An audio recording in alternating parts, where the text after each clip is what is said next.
you're lying on bare ground, in the open, with no walls and no locked door. It's East Africa, 60,000 years ago. Somewhere close, something is moving through dry grass. A spotted hyena, maybe, testing the dark for a meal. You have no rifle, no flashlight, not even a blanket, most likely. The ground is cold under your shoulder blades, and you are about to close your eyes anyway. Right now, you probably sleep behind a locked door, in a heated room, on a mattress built from memory foam and marketing copy. You've never once checked the tree line before bed, never once counted footsteps outside your window. For roughly 300,000 years of Homo sapiens history, almost nobody had that luxury.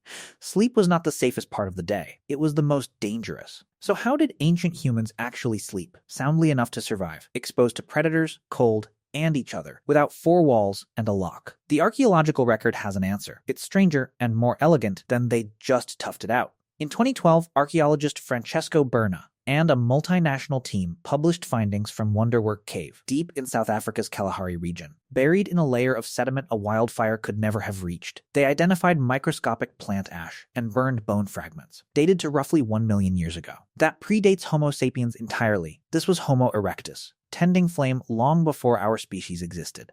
It stands as the earliest secure evidence of controlled fire use anywhere on Earth. Everyone assumes fire's main nighttime job was heat. It wasn't. Not primarily. Large cats have a deep, instinctive aversion to open flame. It's a fear hardwired far deeper than curiosity or hunger. A predator that could kill a human in seconds simply will not cross a fire line voluntarily. One tended branch, kept burning through the dark, turned exposed. Open ground into something close to a locked door, not walls. Light, so what happened once the fire was lit and the predators stayed back at the edge of the glow? People still had to lie down on something. In 2011, archaeologist Lynn Wadley of the University of the Witwatersrand reported the discovery of ancient bedding at Sibutu Cave in KwaZulu-Natal, South Africa. Layered mats of sedge and rush, dated to 77,000 years ago. At least 15 separate layers, rebuilt again and again over roughly 40,000 years of continuous use. It pushed the known record for human bedding back by about 50,000 years in a single discovery. The top layer wasn't just grass. Either it was leaves from a tree called Cryptocarya woodi, whose natural chemistry repels insects, laid over the sleeping surface like a built-in barrier against mosquitoes and biting bugs. When the bedding eventually grew foul or infested, the occupants simply burned the whole layer and started fresh on the ash. The same mats doubled as a work surface by day, stone tools and scraps of burnt bone turned up mixed in with the plant fibers.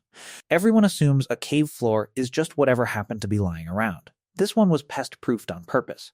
Using plant chemistry its makers clearly understood well enough to select deliberately. Not everyone stayed lightly asleep out of fear. All night, every night though. And this is where the story turns counterintuitive. In 2015, UCLA sleep researcher Jerome Siegel, with lead author Gandhi Yetish, tracked 94 people across 3 groups still living largely outside industrial society: the Hadza of Tanzania, the San of Namibia, the Tsimane of Bolivia, using wrist-worn activity monitors over more than 1,100 combined days, published in the journal Current Biology. Average sleep duration across all 3 groups, 5.7 to 7.1 hours a night. Not the 10 or 12 hours that campfire myth predicts for people with nothing better to do after dark. For comparison, a large 2002 study of over 2 million people in industrialized countries found an average of 6.5 to 7.5 hours a night, nearly the same range. Napping was rare, too, logged on only 7% of winter days and 22% of summer ones. None of the 3 groups even had a word in their language for insomnia. Everyone assumes a world without electric light meant sleeping the moment it got dark, for as long as the body wanted. The data says otherwise. Sleep onset consistently lagged sunset by 2.5 to 4 hours in every group studied, tracking temperature far more closely than daylight. They stayed up in the dark, same as you do most nights, just without a screen or a boss to blame it on. Here's where it gets genuinely strange. In 2017, anthropologist David Sampson, then a postdoctoral researcher at Duke University, fitted 33 Hadza adults with activity trackers for 20 straight days, published in Proceedings of the Royal Society B. Across more than 13,000 total minutes of nighttime observation, there were only 18 minutes when every single person in the group was asleep at exactly the same time. At any given moment, on average, 8 people were awake somewhere in the camp.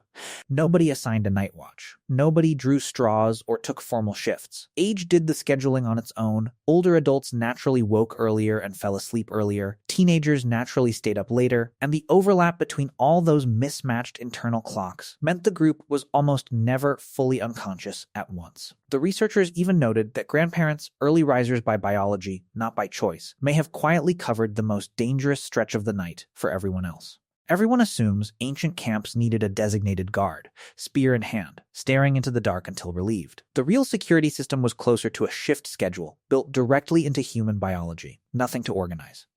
No argument about whose turn it was, no one even aware they were on duty. So the honest answer to how ancient humans slept without safe homes isn't one clever invention.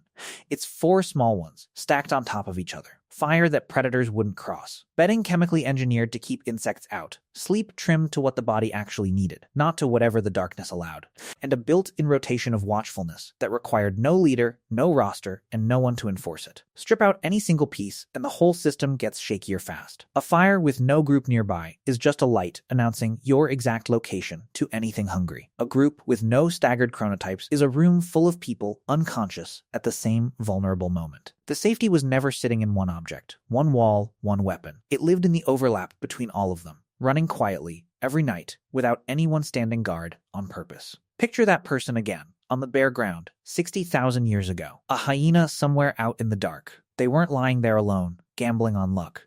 A fire held the light at bay.